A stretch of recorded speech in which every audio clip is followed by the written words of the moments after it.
Every 4th of July, we tell the same stories. This year, the 250th, I thought we'd check a few of them out.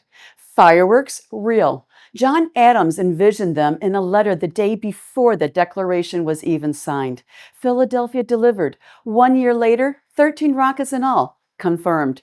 Betsy Ross sewing the first flag? Not so much. No record exists from 1776. The whole story comes from her grandson, telling it for the first time in 1870, 94 years later. And then there's Nathan's hot dog eating contest, which claims to date back to 1916.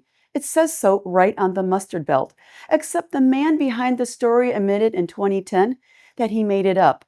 That was Morty Matz, a publicist for Nathan's, who invented the whole thing in the 70s to sell hot dogs.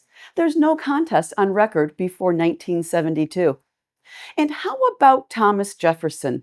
There are claims that he invented macaroni and cheese.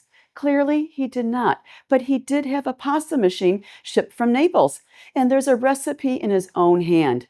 6 eggs, 2 wine glasses of milk, 2 pounds of flour, with a preparation technique that would make Bobby Flay proud. In truth, most historians think this macaroni pie was the brainchild of his enslaved Parisian trained chef, James Hemings, who actually knew what he was doing. Which brings us back to the point. 250 years in, checking the record instead of checking the legend is still the better habit for history and for a home. Until next time, I'm Laura Sosnowski, and I invite you to imagine more.